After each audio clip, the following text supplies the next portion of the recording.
ശ്രീ രവിശങ്കർ, ആകെ കുഴഞ്ഞു മറിഞ്ഞ് കിടക്കുകയാണല്ലോ. ഹൈക്കോടതി അതൃപ്തി രേഖപ്പെടുത്തുന്നു SITയുടെ പ്രവർത്തനത്തിൽ. മാത്രമല്ല, ചില സുപ്രധാന വിവരങ്ങൾ ലഭിച്ചിട്ടും ഈ മണിയെ പോയി ചോദ്യം ചെയ്ത് മണി പറയുന്നത് ശരിയാണ് എന്ന ബോധ്യത്താലായിരിക്കുമല്ലോ ഒരുപക്ഷെ SIT തിരിച്ചു വന്നത്.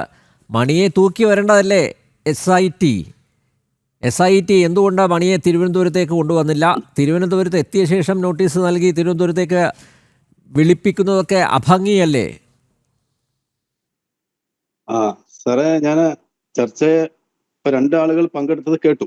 അപ്പോ ഇപ്പൊ ഈ മണി എന്ന് പറയുന്ന ആളുടെ പേര് ഈ ചിത്രത്തിൽ വരുന്നത് കേരളത്തിന്റെ മുൻ പ്രതിപക്ഷ നേതാവ് ഏതോ ഒരു വിദേശ മുതലാളിയുമായി ബന്ധപ്പെട്ട് അദ്ദേഹത്തെ ധരിപ്പിച്ചു എന്ന രമേശ് ചെന്നിത്തല, മുൻ പ്രതിപക്ഷ നേതാവ്. അതെ, കേരളത്തിന്റെ മുൻ പ്രതിപക്ഷ നേതാവ് എന്നാണ് ഞാൻ പറഞ്ഞത്. മുൻ പ്രതിപക്ഷ നേതാവ് ശ്രീ രമേശ് ചെന്നിത്തല അദ്ദേഹം പറഞ്ഞതിന്റെ അടിസ്ഥാനത്തിലാണ് അങ്ങനെ ഒരു ആരോപണം നമ്മുടെ സമൂഹത്തിലേക്ക് വരുന്നത്. അതിന്റെ അടിസ്ഥാനത്തിലാണ് SIT ആ വിഷയം അന്വേഷിക്കുകയും രമേശ് ചെന്നിത്തലയുമായി ചോദ്യം ചെയ്യുകയും അദ്ദേഹത്തിന്റെ മൊഴിയെടുക്കുകയും അതിനുശേഷമാണ് ഈ വ്യവസായി ആരാണെന്ന് മനസ്സിലാക്കിയതും ആ വ്യവസായി പറഞ്ഞ അനുസരിച്ചാണ് മണിയുടെ അടുത്ത് പോയത്. ഇപ്പൊ മണിയുടെ അവിടെ ചെന്നപ്പോഴാണ് മണിക്ക് സ്വർണ്ണ വ്യാപാരവും വജ്ര വ്യാപാരവും ഒന്നുമില്ല. അദ്ദേഹം ഒരു റിയൽ എസ്റ്റേറ്റ് മായി ബന്ധപ്പെടുന്ന ആളാണ്. എനിക്കിതുമായി ഒന്നും ബന്ധമില്ല, എനിക്ക് ഉണ്ണികൃഷ്ണൻ പോറ്റിയെ അറിയില്ല, ഞാൻ ശബരിമലയുമായി ബന്ധപ്പെട്ട കാര്യങ്ങളിലൊന്നും ഇടപെട്ടിട്ടില്ല എന്ന് അദ്ദേഹം പറയും. അദ്ദേഹത്തിന് നോട്ടീസ് നൽകി തിരുവനന്തപുരത്തേക്ക് SIT വിളിപ്പിച്ചിട്ടുണ്ടെന്നാണ് ഇപ്പോൾ ചർച്ചയിൽ തന്നെ എന്റെ കൂടെ ചർച്ച ചെയ്യുന്ന ആളുകൾ പറഞ്ഞതിന്റെ അടിസ്ഥാനത്തിൽ മനസ്സിലാവുന്നത്. അയാൾ വരുമോ ഇല്ലയോ എന്ന് നോക്കട്ടെ. ഒരാൾ ആരോപണം പറഞ്ഞാൽ പ്രതിയാകുമോ ഇല്ലയോ എന്നൊന്നും നമുക്ക് പറയാൻ കഴിയില്ലല്ലോ. നമ്മുടെ മുമ്പിൽ ഒരുപാട് പ്രശ്നങ്ങൾ മുമ്പുള്ളതും ഉണ്ടല്ലോ. ഇപ്പോൾ കഴിഞ്ഞ കുറച്ചു കാലത്തിന് മുമ്പ് നമ്മുടെ നാട്ടിൽ ഒരു ചാരക്കേസ് ഉണ്ടായി. അതില് നമ്പി നാരായണൻ എന്ന് പറയുന്ന ഒരു ശാസ്ത്രജ്ഞനെ പ്രതിയാക്കി. അദ്ദേഹത്തിന്റെ അവസാനത്തെ കോടതിയുടെ വിധി എന്താ? അദ്ദേഹത്തിന് നഷ്ടപരിഹാരം കൊടുക്കണമെന്നാണ്. അപ്പോൾ ഒരാളുടെ പേരിൽ ആരോപണം വന്നത് കൊണ്ട് അയാൾ പ്രതിയാകണമെന്നില്ല. SITയുടെ അന്വേഷണം ബഹുമാനപ്പെട്ട കേരള ഹൈക്കോടതി പറയുന്നതെല്ലാം പ്രതിയാക്കാനാണെങ്കിൽ അത് എങ്ങനെ നടക്കും? അതിനെതിരെയാണല്ലോ ഇപ്പൊ ദേവസ്വം ബോർഡിലെ അന്നത്തെ അംഗങ്ങളായിരുന്ന 2 പേർ സുപ്രീം കോടതിയെ സമീപിച്ചിട്ടുണ്ട്. ഞങ്ങൾക്ക് ഇതുമായി ബന്ധമില്ല, ഞങ്ങളെ ഈ പ്രതിപട്ടികയിൽ കോടതിയുടെ പരാമർശത്തിൽ നിന്ന് ഒഴിവാക്കണം എന്നാവശ്യപ്പെട്ടുകൊണ്ട് സുപ്രീം കോടതി അവർ സമീപിച്ചിരിക്കുന്നു. SIT അന്വേഷിക്കുന്നത് ഇപ്പോൾ ആദ്യമായി വരുന്നത് ഉണ്ണികൃഷ്ണൻ പോറ്റി എന്ന ആളിൽ നിന്നാണ് ഇത് തുടങ്ങുന്നത്. ഉണ്ണികൃഷ്ണൻ പോറ്റിയാണ് അവിടെ നിന്ന് സ്വർണം എടുത്തുകൊണ്ട് സ്വർണം പൂശുന്നതിന് വേണ്ടി കൊണ്ടുപോയത്.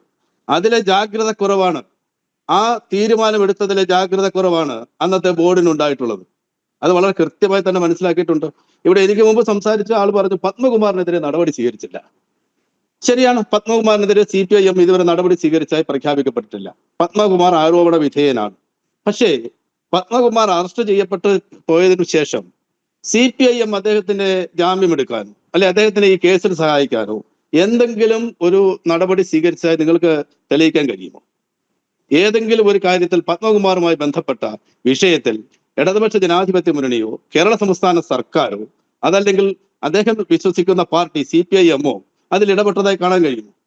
ഇപ്പൊ ഒരാളെ നമ്മൾ ഒരു ഉത്തരവാദിത്തപ്പെട്ട ചന്ദ്രശേഖരൻ കൊലക്കേസിലെ പ്രതികളുടെ കാര്യത്തിൽ ഇത് തന്നെയാണ് പറഞ്ഞത്.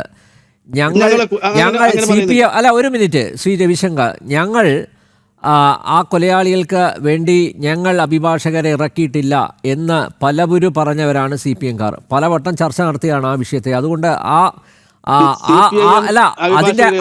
അതിന്റെ അടിസ്ഥാനത്തിലാണ് ഞാൻ പറയുന്നത്. കാരണം അല്ല നോക്കൂ, അവസാനം കൊടിസുനിക്ക് വേണ്ടിയൊക്കെ ഹാജരായത് ആരാ? അഡ്വക്കേറ്റ് B രാമപിള്ളയെ പോലുള്ള, അതായത് ഒരു സിറ്റിങ്ങിന് തന്നെ ലക്ഷക്കണക്കിന് രൂപ വാങ്ങുന്ന അഭിഭാഷകരാണ്. അദ്ദേഹം CPM ആണോ? ആര്? രാമപിള്ള CPM അല്ലെങ്കിലും CPM ഇറക്കിയ അഭിഭാഷകനാണ്. മാത്രമല്ല വിശ്വൻ അഡ്വക്കേറ്റ് വിശ്വൻ CPMകാരനാണ്. CPM ലോയേഴ്സ് യൂണിയന്റെ പ്രതിനിധിയാണ്, ലോയേഴ്സ് യൂണിയന്റെ നേതാവാണ്.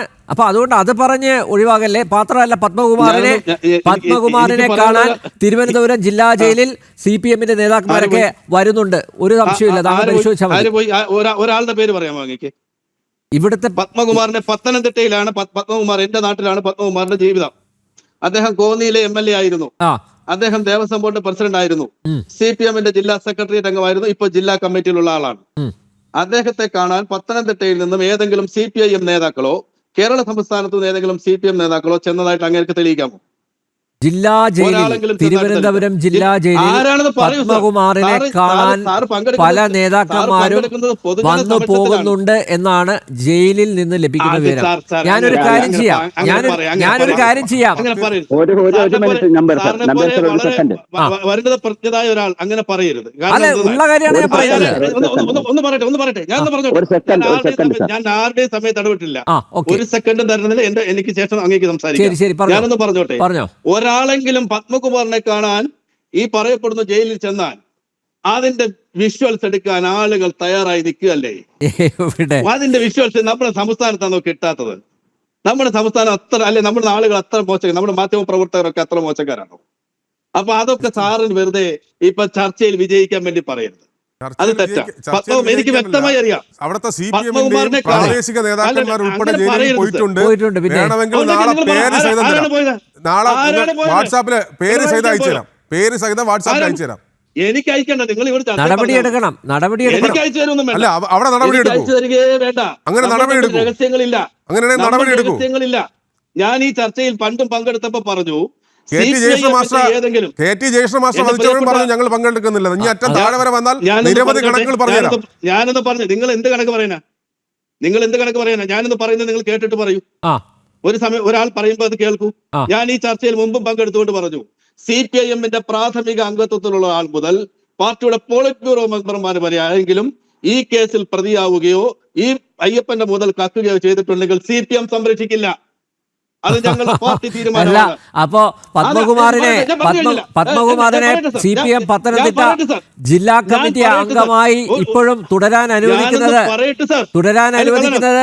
ഒരു കണക്കിന് അദ്ദേഹത്തിന് പരിരക്ഷ കൊടുക്കുന്ന പോലെയല്ലേ? അയാൾ ആരോപണ വിധേയനാണ്. അയാൾ കള്ളനാണ്. അയാൾ സ്വർണം മോഷ്ടിച്ചിട്ടുണ്ട്, അതിന്റെ പങ്ക് പറ്റിയിട്ടുണ്ട് എന്ന് തെളിയണമെങ്കിൽ ഈ കോടതി പറയണം പത്മകുമാർ മോഷ്ടിച്ചിട്ടുണ്ട്, പത്മകുമാറിനെ ശിക്ഷിക്കണം. അല്ല, രാഷ്ട്രീയ പ്രതിയോഗികളുടെ കാര്യത്തിൽ ഇതല്ലല്ലോ നിങ്ങളുടെ നിലപാട്. രാഷ്ട്രീയ പ്രതിയോഗികൾ ഇതുപോലെ പ്രതിസ്ഥാനത്ത് വരുമ്പോ അല്ല, അവരുടെ രക്തത്തിന് വേണ്ടി ദാഹിക്കുന്നവരാണല്ലോ CPM-കാർ. ഇപ്പോഴെന്താ നിങ്ങൾക്ക് മറ്റൊരു നിലപാട്? ഇരട്ടത്താപ്പ് പാടില്ല. അല്ല, അങ്ങനെയാണെങ്കിൽ CPM സംരക്ഷിക്കണമെങ്കിൽ എനിക്കൊരു ചോദ്യമുണ്ട്. അങ്ങനെ CPM പത്മകുമാറിനെ സംരക്ഷിക്കുന്നില്ലെങ്കിൽ, വാസുവിനെ സംരക്ഷിക്കുന്നില്ലെങ്കിൽ നിങ്ങൾ ED അന്വേഷണത്തിന് തയ്യാറാണോ? എന്തുകൊണ്ട് SIT-യും സർക്കാരും ED അന്വേഷണത്തിന് എതിർക്കുന്നു? എന്തുകൊണ്ട് CBI അന്വേഷണത്തിന് എതിർക്കുന്നു? നിങ്ങൾക്ക് പാർട്ടിക്ക് ബന്ധമില്ലല്ലോ. കേരളത്തിലെയും ഇന്ത്യയിലെയും ലക്ഷക്കണക്കിന് വരുന്ന അയ്യപ്പ വിശ്വാസികൾക്ക് വേണ്ടി ഞങ്ങൾ CBI അന്വേഷണത്തിന് തയ്യാറാണ് എന്ന് പറയാൻ തയ്യാറുണ്ടോ? എനിക്ക് സമയം തരണം. ഞാൻ സംസാരിക്കാൻ സമയം ഞാൻ ചോദിച്ചോട്ടെ. വിജിലൻസ് കോടതി, കേരളത്തിൽ ഒരു വിജിലൻസ് കോടതി ED-യോട് അന്വേഷിക്കാൻ പറഞ്ഞിട്ടുണ്ടല്ലോ. അന്വേഷിച്ചാട്ടെ. CPM-ന്റെ ധാർമ്മികതയല്ല. CPM സർക്കാർ കൊടുക്കണമെന്നാണ് പറഞ്ഞത്. CPM-ന്റെ അനുവാദം എന്തിനാ? CPM സർക്കാർ ED അന്വേഷണം വേണ്ടെന്നാണ് പറഞ്ഞത്. ED അന്വേഷണത്തെ സർക്കാർ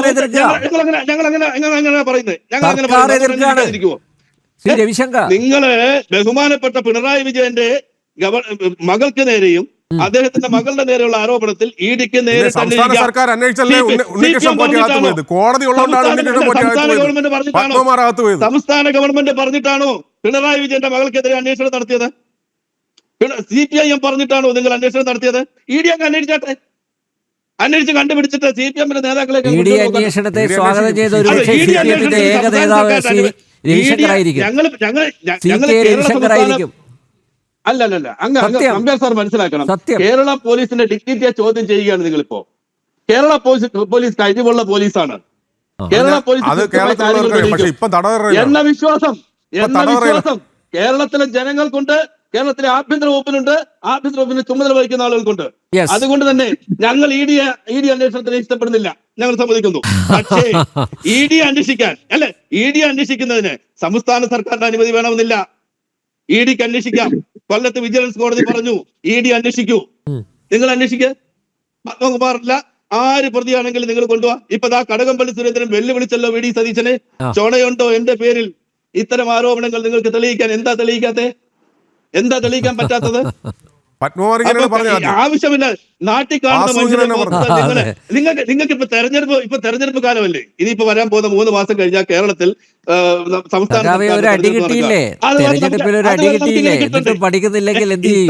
ഞാനൊരു കാര്യം ചോദിച്ചോട്ടെ നമ്പർ സാറേ, ശരിയാണ് CPIM-ന് കഴിഞ്ഞ പ്രാവശ്യം 500-ൽ അധികം പഞ്ചായത്തുകൾ ഉണ്ടായിരുന്നു, ഇപ്രാവശ്യം 364 പഞ്ചായത്തേ ഉള്ളൂ, ഞങ്ങൾ സമ്മതിക്കുന്നു.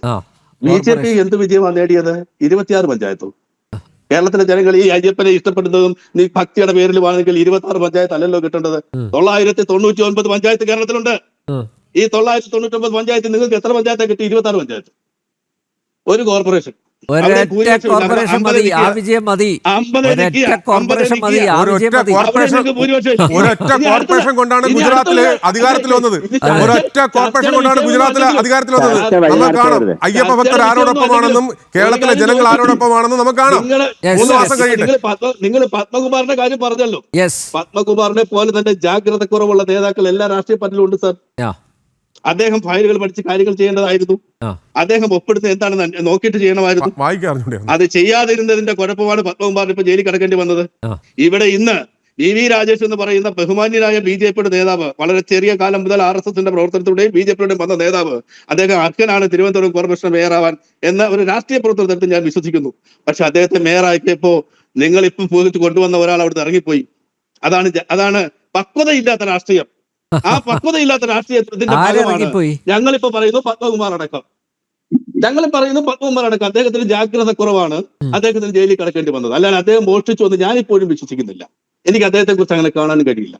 പക്ഷെ അദ്ദേഹം ദേവസ്വം ബോർഡിന്റെ പ്രസിഡന്റ് ആയിട്ടിരിക്കുമ്പോ ഇടപെടേണ്ട വിഷയങ്ങളിൽ, ചെയ്യേണ്ട കാര്യങ്ങളിൽ ജാഗ്രതയോടുകൂടി കാര്യങ്ങൾ ചെയ്തിരുന്നുവെങ്കിൽ പത്മകുമാറിന് അങ്ങനെ. അതിനുശേഷം വന്ന അനന്തഗോപൻ സാറിന് പോവേണ്ടി വന്നില്ലല്ലോ. ഈ കേസിൽ ഒന്നും അദ്ദേഹം പ്രതിയല്ലല്ലോ. അല്ല സഖാവേ, ദൈവതുല്യരായ ചിലരൊക്കെ ഇങ്ങനെയൊക്കെ പ്രവർത്തിക്കുമ്പോൾ ദൈവതുല്യരായി കാണുന്നവർ അദ്ദേഹത്തെ കുഴിയിൽ ചാടിച്ചു എന്നല്ല മനസ്സിലാക്കേണ്ടത്. അദ്ദേഹത്തെ വഴിതെറ്റിച്ചവർ മുകളിൽ ഇരിപ്പുണ്ട്. ആ ഭയം കൊണ്ടാണോ നിങ്ങൾ അദ്ദേഹത്തെ ഇപ്പോഴും പാർട്ടി ജില്ലാ കമ്മിറ്റിയിൽ നിലനിർത്തുന്നത്? ആര് പറഞ്ഞു നിലനിർത്തിയെന്ന്? ജില്ലാ കമ്മിറ്റിയിലില്ലേ? ഇപ്പോ തീരുമാനം നിങ്ങൾക്ക് അറിയാം. ജില്ലാ കമ്മിറ്റിയിലില്ലേ? ഞങ്ങളുടെ ജില്ലാ കമ്മിറ്റിയുടെ തീരുമാനം എന്ത് എന്നോ പത്മകുമാറിനെ സംബന്ധിച്ചോ അല്ലെ മറ്റൊരു വ്യക്തിയെ സംബന്ധിച്ചോ CPIM എന്ത് തീരുമാനമാണ് എടുത്തിരിക്കുന്നത് എന്നതിനെ സംബന്ധിച്ച് ഞങ്ങൾ പുറത്തിപ്പോ പറയാൻ ആഗ്രഹിക്കുന്നില്ല. അതിന്റെ സമയമാകുമ്പോൾ ഞങ്ങൾ പറയും. ഞാൻ പറഞ്ഞിട്ടില്ല ജില്ലാ കമ്മിറ്റിയിൽ നിന്നൊന്നും. ഞാൻ പറഞ്ഞിട്ടില്ല, ഞാനൊന്നും പറഞ്ഞിട്ടില്ല അങ്ങയോട്. ഞാൻ പറഞ്ഞത് അയാൾ തെറ്റുകാരനാണെങ്കിൽ കൃത്യസമയത്ത് CPIM എന്ന കേരളത്തിലെ രാഷ്ട്രീയ കക്ഷി അതിന്റെ തീരുമാനം പറയും. ഓക്കെ.